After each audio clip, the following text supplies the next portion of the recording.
Muy buenas, tengan todas y todos ustedes.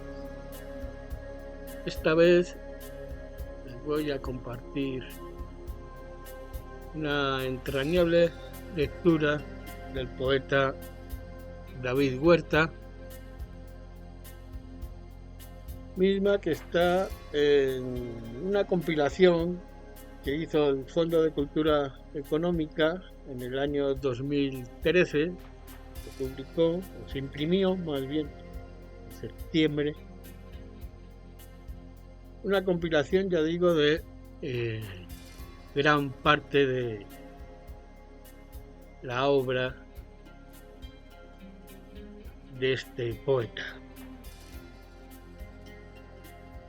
La publicación son 2 volúmenes con un total de 1100 páginas, tamaño carta, mismos que aquí tengo, y que su lectura ha sido altamente instructiva y, como no, requiere de su atención y, en algunos de los casos, de una doble o triple lectura. Bien es sabido que es ampliamente conocido y reconocido su texto incurable de 1987, y que quizá las menos le llaman o no reconocen ese poema largo de las letras mexicanas, que bien se puede equiparar con otros poemas de esas características de tantos autores conocidos por estas tierras. En esta ocasión, o en otra ocasión más bien, quizá pueda leer algún capítulo de ese incurable, pero esta vez, y para que tengamos una muestra de su poesía,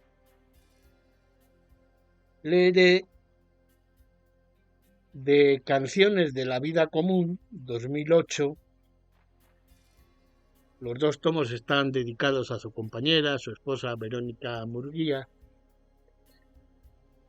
Ya digo, de Canciones de la Vida Común, 2008, leeré el apartado 3 y el 4.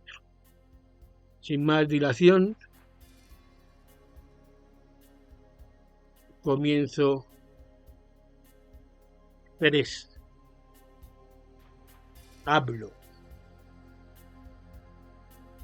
Hablo desde ceniza, desde colocaciones y guirnaldas de espanto, desde cajones resonantes que guardan un trazo de pellejo ensangrentado, 1 miligramo de espuma fugitiva, una tela directa de lágrima y zumbido. Hablo con esta boca de mortales dibujos, con estos labios que en el insomnio brillan, con esta lengua de trapo y llamarada, con este paladar fugaz hecho de musgo y nieve. Hablo con estos dientes que sellan un dinamismo vertebral y una sílaba muerta, y hacen sonar zonas hundidas del esqueleto y de los sueños, y que el tiempo destruye.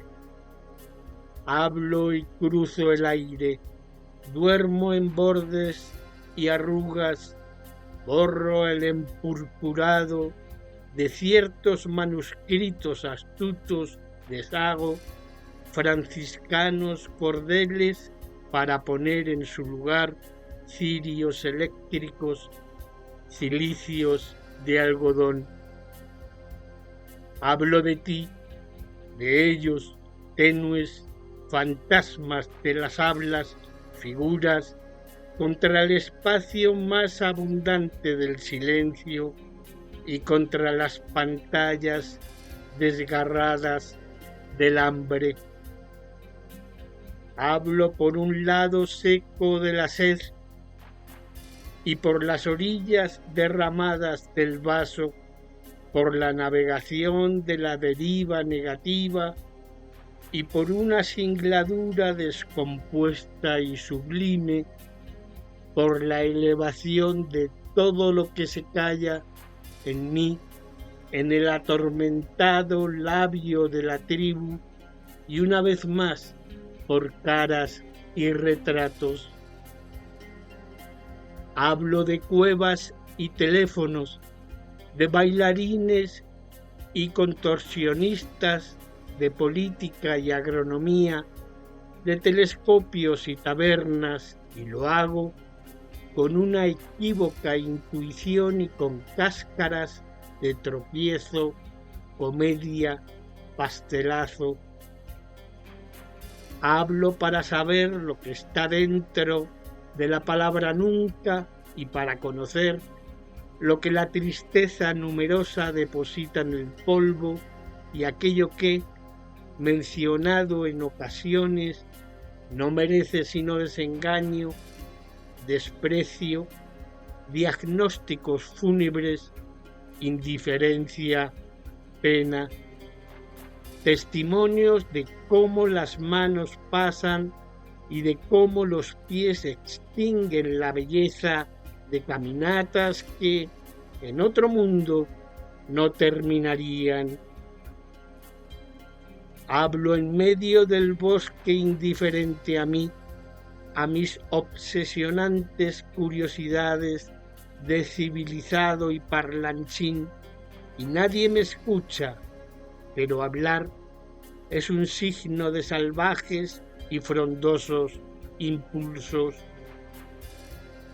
Hablo para cerrar los armarios y para abrir el libro exhausto, para desunir los relojes y para unir los dados de la mala suerte, para extinguir una hoguera y para encender la pared blanca, para darle la vuelta a la página y para excavar hasta el ahogo el cuerpo de este lápiz oscuro. Hablo, en fin, recordando, débil, protagonista del olvido y clavo del escándalo, tabla de rechinido, nudo, yerto caudal, de curvos vocabularios que desaparecieron y de léxicos formidables, calcinados, pobres tesoros que flotan entre escobas y hornos y que la memoria inventa y desfigura. Hablo. El revés de la trama. Leída muchedumbre de signos, ávida de contrastes, pero a la vez oculta, muda, vestida con un ropaje de silencio feroz.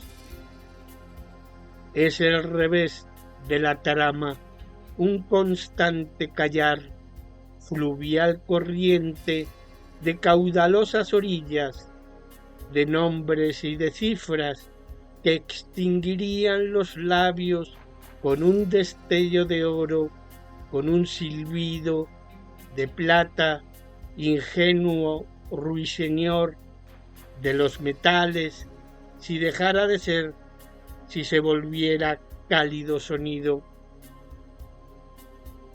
Lo que está oculto en el revés de la trama de las palabras es un obligado silencio.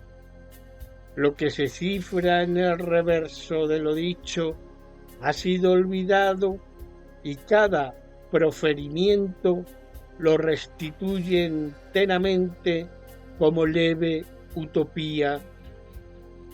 No hay tal lugar, dijo Quevedo, pero aquí está, callándose, ilegible, en el ritmo, en las quebraduras de sintaxis y frases y encadenamientos y murmullos.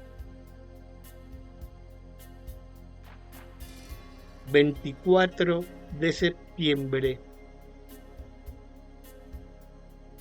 El 24 de septiembre de 1937, el individuo se quedó, declara, y todavía aún sigue declarando ante las autoridades municipales y ante aún, sin acento ni tino, los que le pegaban con una soga y hasta aún, dice, declara, con un palo, sin que él hiciera, les hiciera, declara, dice el individuo, nada. Pero ¿qué saco yo de entrecruzar ante el notario o ante el secretario de la Luna esas palabras, esas declaraciones? Saco esto: el que se quedó de tal o cual manera discernía en el aire dos espacios, uno para su cólera de pobre, otro para la soga y para el palo. Doble quedarse era, para el que se quedó estar ahí, una vez para el palo, otra para la soga. Su cólera de pobre ya era algo, pues él habló de no haberles hecho nada a aquellos de los golpes. Una fogosa soledad o dulzura con tormento ingerida, con pena vislumbrada, todos los días de la experiencia metida en la gramática y en la hierba hendida por su ritmo de 11 con acentos. Pero quedarse era mover el esqueleto y al mismo tiempo, en el reposo, entrar en las tensiones del no ser, en la forma fugaz de los tormentos, de las lluvias, de la polisilábica muerte de panes y muchachas por las calles. Era sudar la carne y oler las coyunturas con desgano. Era escribir para la fantasía de nuestra carne y de nuestro dolor, con solas palabras de individuo.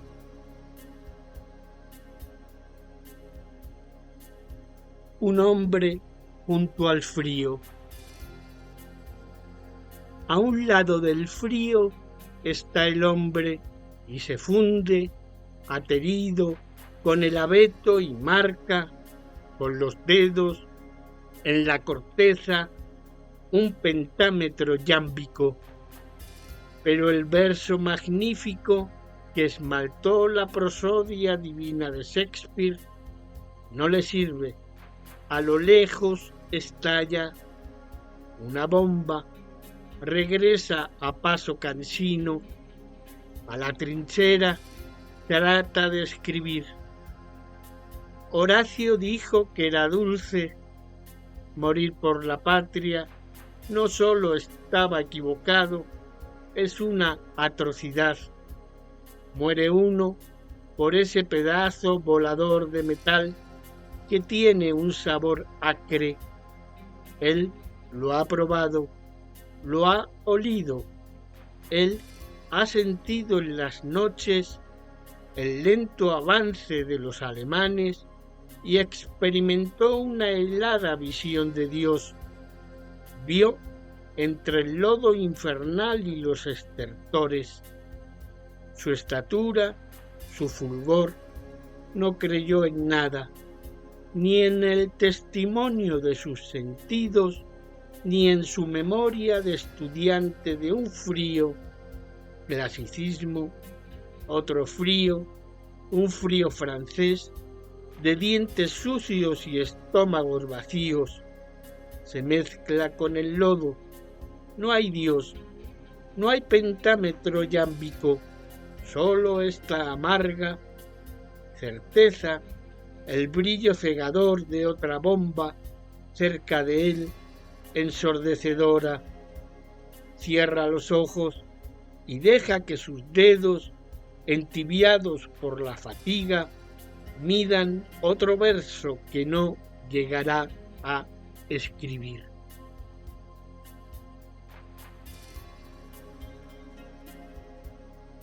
Ivor Gurney. Ivor Gurney, poeta, soldado y compositor, trabajó como pianista acompañando las películas mudas en las salas de cine de los años 20.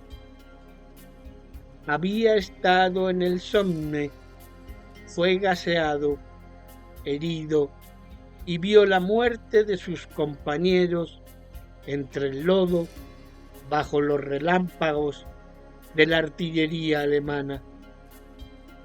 Presenció impotente la agonía en las trincheras. Tuvo problemas para alistarse porque tenía muy mala vista. Después fue un combatiente bravo, sin dejar por eso de ser un hombre tímido. Fue hospitalizado varias veces debido a sus frecuentes arranques de paranoia, hasta que se decidió en las altas esferas de la ciencia médica y moral que ya no saldría jamás del manicomio. Murió loco entre cuatro paredes. Nunca entendió que la guerra había terminado en 1918. Dentro de él seguía librándose una batalla interminable. Es una manera de decirlo. Habrá quien diga que fue un mártir, o un hombre de su época, o un suicida, o un débil, o un simple quebrantado. Oh dioses, cuán extrañas son las opiniones de los hombres y con qué facilidad las expresan. Stephen Jay Gould. En este caracol marino hay una historia gigantesca, una serie de anécdotas y enteras bibliotecas de Alejandría.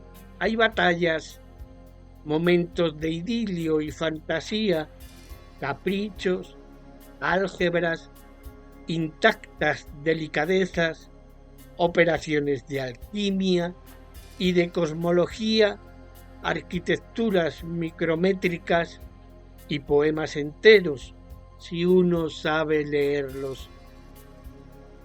Yo no puedo leerlos, pero el sabio, que en su niñez se inclinaba a recoger objetos intrigantes en las calles de Brooklyn, sí puede leerlos. Leo en sus libros lo que él ha descubierto en las páginas del inconcebible objeto conjetural, como dice Borges en El Alep, que Galileo Galilei se representaba como un libro lleno de geometrías cristalinas, el universo. Jaime Reyes metió la mano entre la hierba y escarbó con manos ansiosas. Había un perro ahí. El perro no lo mordió. En cambio, le dio 6 monedas de ceniza y luego le dio 17 sellos de vapor, la llave de un encierro, el vaso de un ahogo.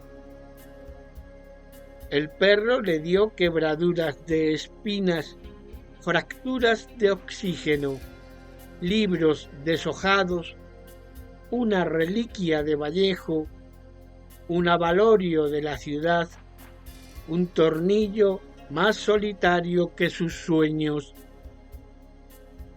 El perro tenía la cara de un extraviado, de un náufrago, de un apandado, pero él amó a ese perro con una nostalgia y un sentido de deuda que tenían, a su vez, gestos de muchachas hambrientas. Le dio una grieta y le entregó salmos y memorias y voces. Metió la mano en el agua oscura y sintió los dedos mojados, pero esa agua era follaje de relámpagos, brisas de calcinaciones, carbón feroz, caldos amargos. El agua lo limpió, sin embargo, y la amargura se le quedó en los labios y en el bigote, ese bigote suyo que lastimó la cara de sus mujeres y que hacía murmurar a sus amigos, digo sus amigos, una vez más, sus amigos heridos, pero no heridos por él. Él mostraba heridas y esas heridas eran sus amigos. A ver si se me entiende. Metió la mano entre nosotros y sentimos una sacudida, porque era un demonio. Era un demonio y se murió. Un día de enero se murió, completamente. Aquí queda una ansia por su muerte. Aquí dejo yo de escribir para que él siga escribiéndome, hiriéndome, mostrándome todo eso que sacó del agua y del perro que estaba debajo de la hierba.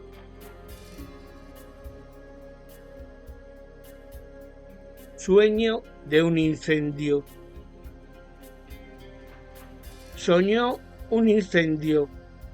Vastas extensiones ardieron en su cabeza, edificios y torres babilónicas, bibliotecas enteras. Ni una sola persona apareció a lo largo de la noche en la visión de las llamas. Quiero saber por qué. Cuando despertó, consultó a sus amigos, acudió a famosos clarividentes que lo decepcionaron, leyó los libros del mago de Viena y de sus seguidores, sin provecho ninguno.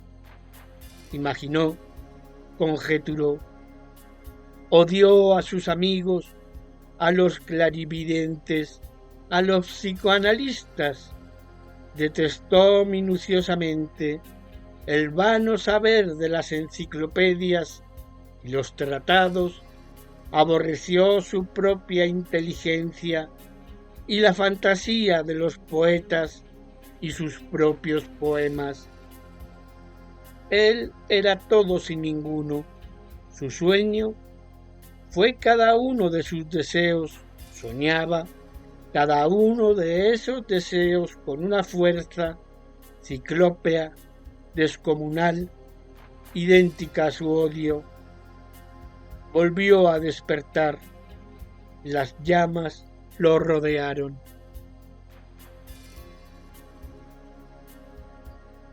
4. La vida común. Canciones de la vida común. 1.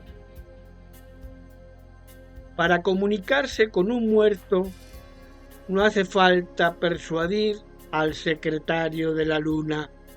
Helo ahí, duérmete. Una voz se desprende con lento paso de luciérnaga desde el techo insomne de tu cuarto en la sombra. Él te toca los labios. ¿Tienes hambre? Come de esas palabras. 2. El problema de un muerto es su lugar en el pasado.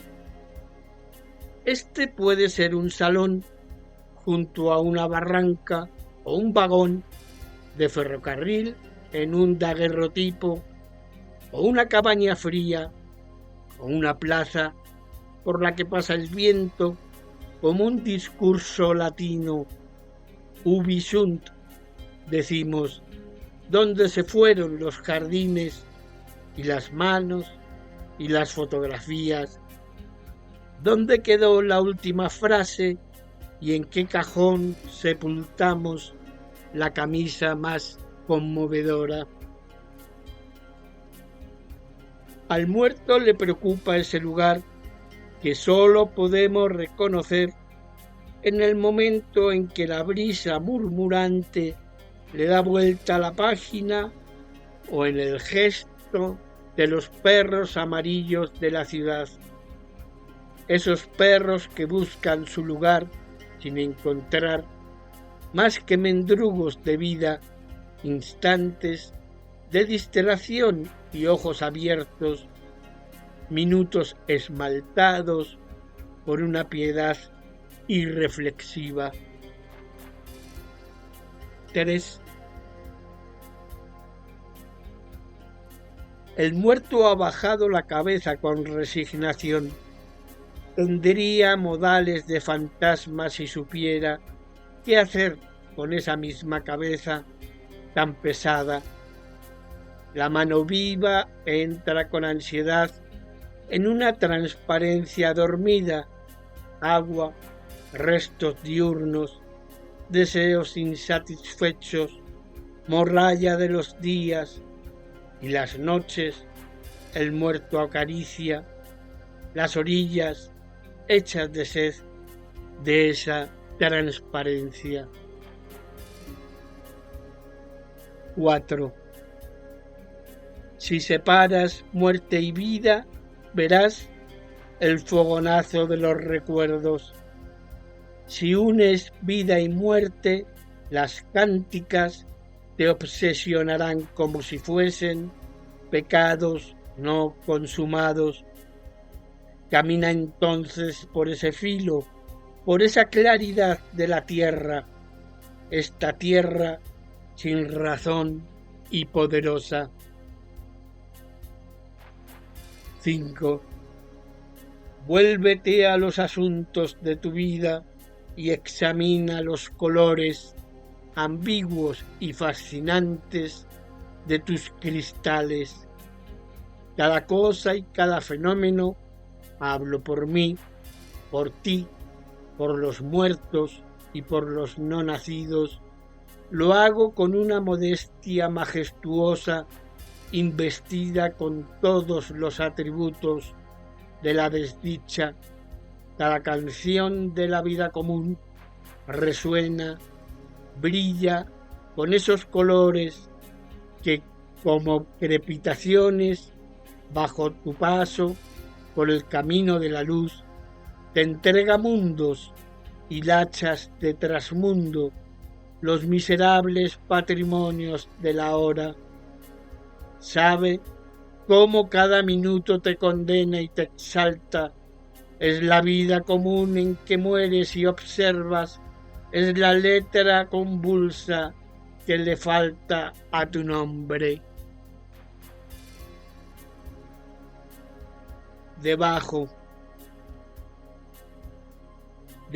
de zurdas gotas de fatiga, de cubos lentos, de espera y pesadumbre, de claridades rayadas por impactos de tiempo desordenado, debajo de alfileres azules de los que cuelgan hojas ilegibles de nombres transidos de calumnia y anonimatos finales, debajo de tintas enredadas con silencios y veloces, desconcertadas ortografías de ancianos, de estampas y fotogramas que repentinamente recobran colores, matices y perspectivas y revelan aquello que nadie quería ver, debajo de pisadas y titubeos de destinos buscados y sin embargo aborrecidos, semejantes a infecciones y debilidades de memoriales y edictos de bordes amarillos, de fuego lineal y brisas circulares.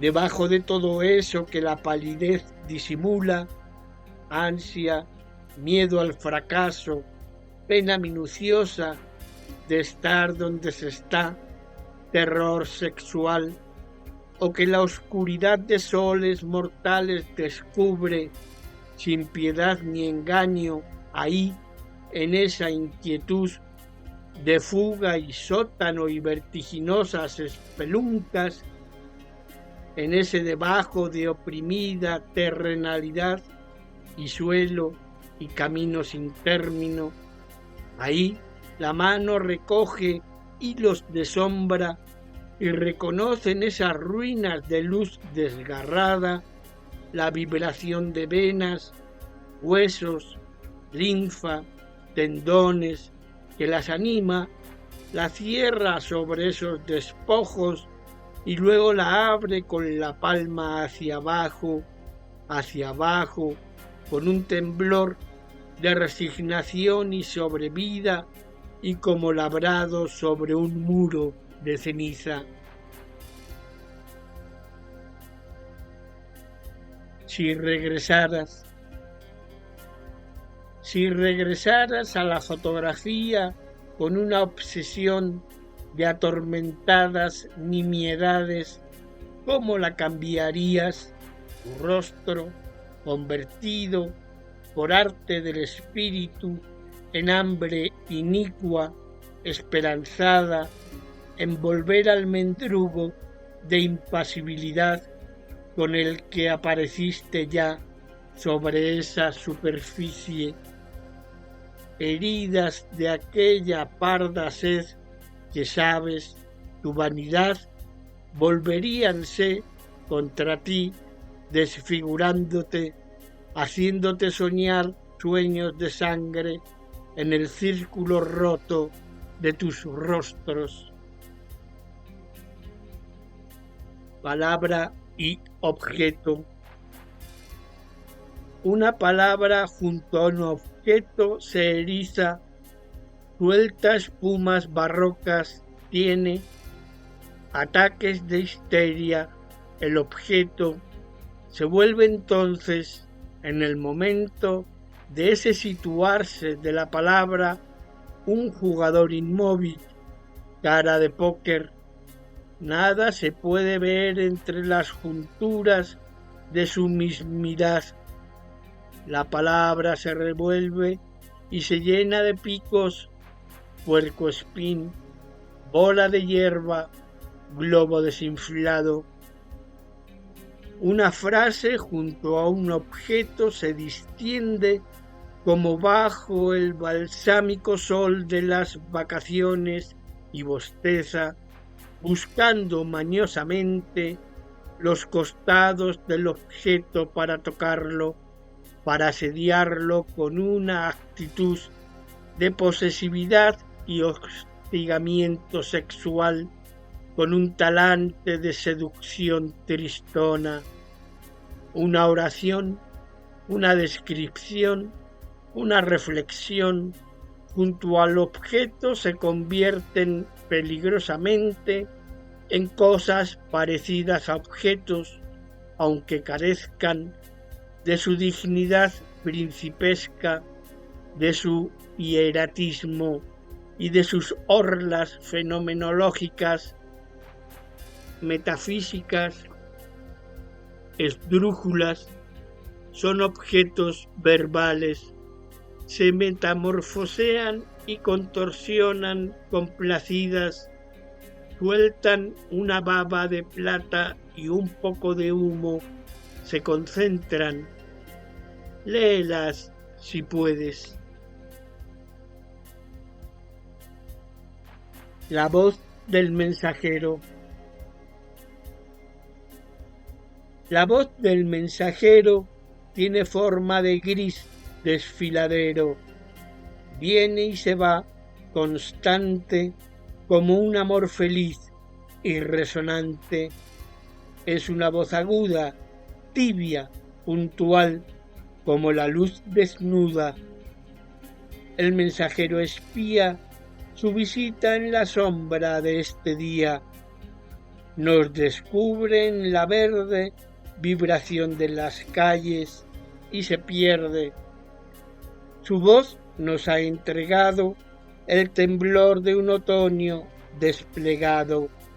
Nada desea, esquiva, nos ha dejado imágenes de viva y montañosa albura. Llega la noche fresca, densa, oscura. Nosotros regresamos a los lugares en que despertamos, pero la voz se queda en el aire, en la boca y en la seda de estos claros momentos y en el amor de nuestros pensamientos.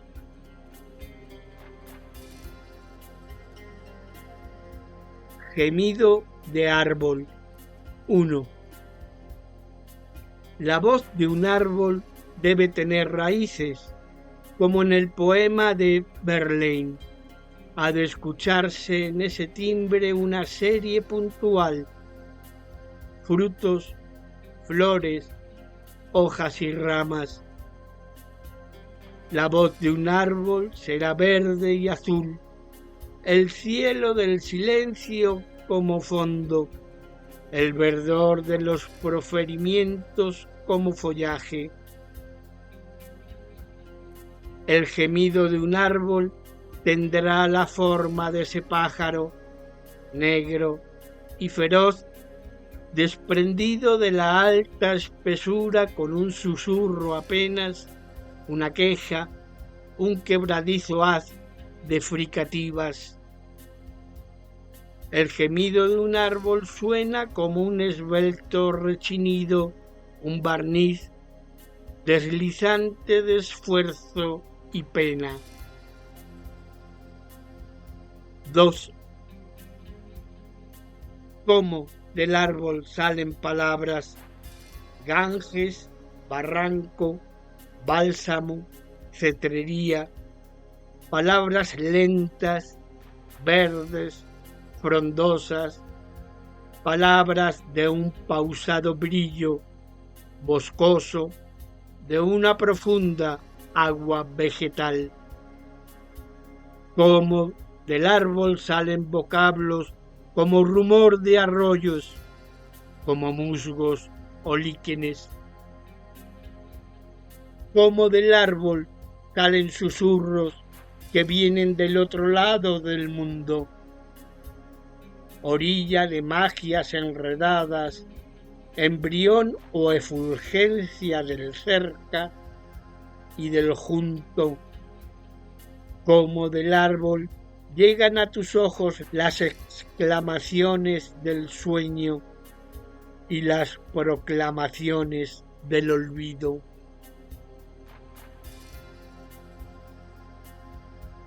Fantasmas en los árboles.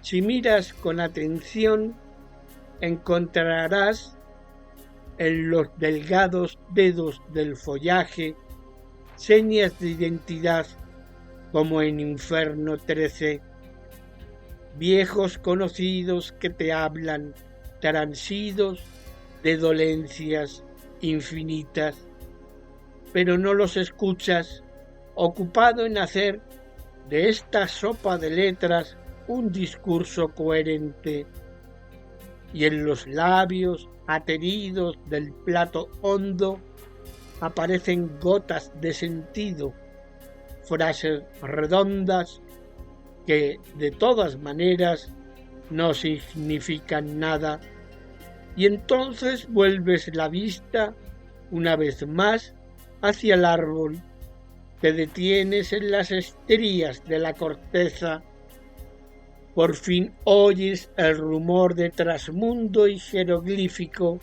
solo voces, sonidos humanos, inhumanos, ceniza de gargantas desaparecidas, sellos sonoros de leves extinciones, láminas de menos que nada sobre las hojas que se inclinan Quisiera escuchar, a su vez, si tú respondes o si conoces este lenguaje o, si no, has descubierto aún que estás ahí en un árbol que no eres capaz de ver, ni tocar, ni oler, y que te rodea con su follaje abundante, y sobre una de esas hojas, medio quemada por el aliento de las arpías, estás posado tú, hablando sin saber lo que dices, y el sol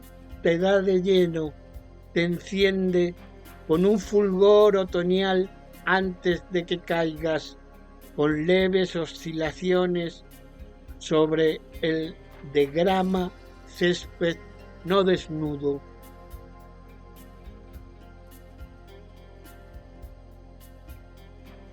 Habla Loomis en medio de la niebla. 1. No sé si estoy despeinado o si estos jirones o flecos son un simple desgarrón de la atmósfera. No sé por qué hablo de atmósfera. No me gustan las palabras de más de 3 sílabas. ¿Es esto niebla? No lo sé. Es blanca, eso se ve. Estoy encaneciendo y puedo retratarme, por lo tanto, en un poema lúcido y apasionado, escrito en versos blancos. 2. Ante la página en blanco. Soy un poeta de la blancura, por eso escribiré en versos blancos mi experiencia puntual ante la página desafiante. ¿Cuál experiencia? Esta, la de estar así, dudando, con la cabeza en blanco, a punto de escribir versos blancos. Pero ¿cómo son estos? Acerca de la blancura. 3. Entre la multitud. Tantos son que debo ponerle un acento a esa palabra, tantos. Así queda mejor. 4. Ante un manuscrito inconcluso. Cuando llegue el momento de concluir, eso es algo que ignoro. Un maestro dijo que los poemas no se concluyen, se abandonan. Debe tener razón.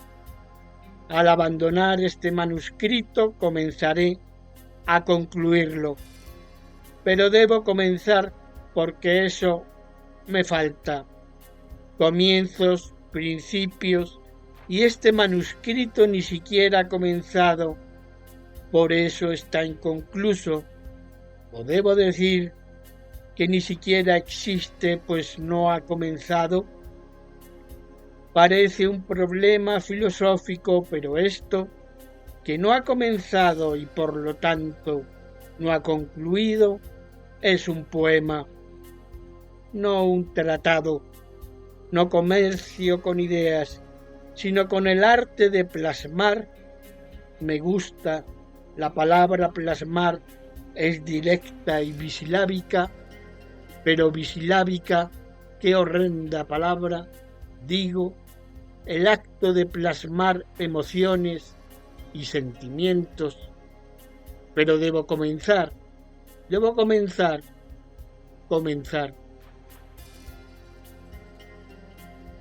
5. Bajo la lluvia. No sé si Yáñez o Molina escribieron bajo la lluvia. Yo ahora lo hago. Es una sensación refrescante. Busco las palabras que la expresen. Oh expresión, oh lluvia. Me siento bien, me siento mejor y ni siquiera he tenido que escribir 2 líneas, 3, ninguna. Que me vengan a hablar de poesía pura. 6. Sobre sus trajes. Creo que debajo de la tela estoy desnudo. Es una experiencia formidable. Este traje me hace sentir una desnudez diferente de la del otro. Pero claro, el otro es el otro. Mi desnudez no cambia. Yo soy mi mejor traje. 7. El monólogo interior.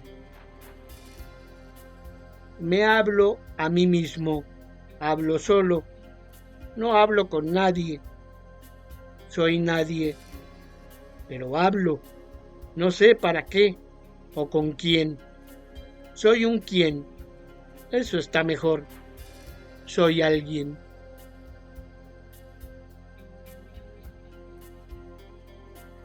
Le linsuit du vieux monde. La seda de Lión, la casulla de oro, el pecho desnudo, la poesía de los muertos. Todo esto no se dibuja con ostentación metafísica sobre el sudario del viejo mundo. La cercanía del humo, la rotación del cielo matinal, no tienen rosas de seda, roces y cifras, larvas y mares, para este mármol etéreo, para el sudario del viejo mundo. Las preguntas pasan de mano en mano, junto al mar. Los hijos giran en medio de un asombro rectangular de hielo. Una multitud labra monedas para pagar su pena. El sudario del viejo mundo llamea, como una pobre fogata, del mar se derraman frutos de hipnosis gruesa como sal de la ciudad. Se levantan enormes nubes de utensilios, herramientas, gestos, de animales dormidos y de ciudadanos cansados por el papeleo. Del flanco de los perros se desprende la certidumbre de los viáticos, la sospecha fugaz de las promesas, pero no hay promesas. Únicamente la desnudez del pecho y la seda de Lión, la canción exaltada, la derrota de cualquier día, el desaliento. La poesía de los muertos asciende en medio del gas. Vida social de Loomis. En los límites de esta quemadura de páginas encuentra Loomis una voz, un acento, un triángulo, cosas de la mente que la voz esconde.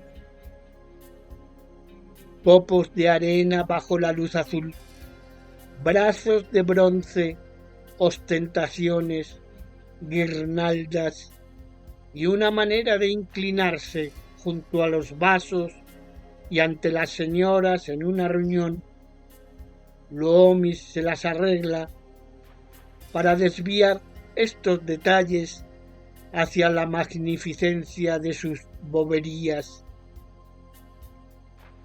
Entonces los convierte en pompa y prosa ciceroniana, en escenas de nieve rayadas por un fogonazo escarlata. Luego los dobla, los envuelve con un peculiar mesmerismo, un doctoral modo de presidir la reunión. Las señoras lo miran y se van, lo escuchan y se van. Durante la noche, ellas tendrán sueños fríos y sentenciosos. Al día siguiente, cuando lo busquen, interpretará Loomis sus sueños con un puntillismo de construccionista. Las señoras habrán adquirido entonces nuevas formas de entender el barroco, estilos de olvidar y de mirar la nieve. Loomis podrá seguir intentando reconstruir la página, curar las quemaduras, escuchar un acento, una voz entre las sombras de su casa en los rincones. Loomis contra la nieve. 1. La nieve centuplicada proyecta sombras bajo la sílaba más breve, Loomis. Quiere cubrirlo todo con sinrazones y cacharros. 2. Veo cláusulas invernales en la aguja de los minutos, la legibilidad aérea de los pájaros, la sintaxis del tiempo sobre las hojas que giran, un rumor pardo y fecundo de animales a las puertas de mi refugio. 3. Cuánto leve discurso que toma forma, gira, cae en la tela de mi camisa fiel, entinta mis ojos con un tintineo de fenómenos, dimensiones y sonidos, con raíces y helechos instantáneos. 4. Ramas de oro ocultan la sinrazón de Loomis.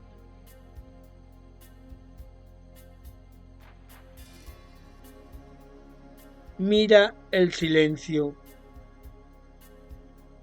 Mira el silencio al fondo de la memoria, un círculo de agua creciente.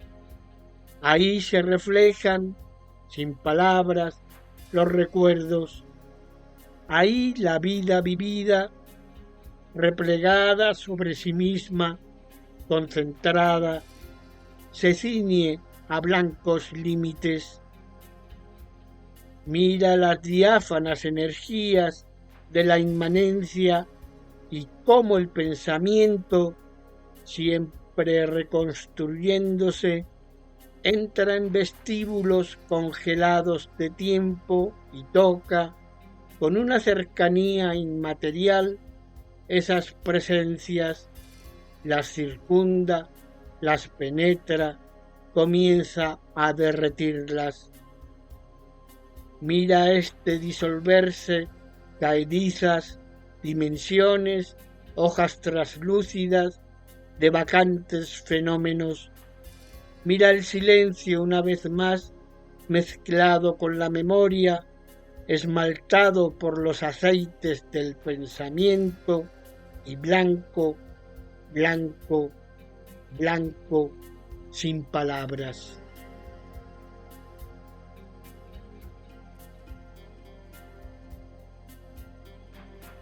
David Huerta, Canciones de la vida común, 2008, en La mancha en el espejo, volumen 2,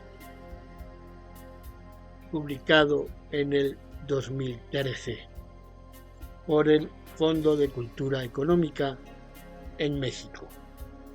Muchas gracias. Tengan muy buenos días todas y todos ustedes.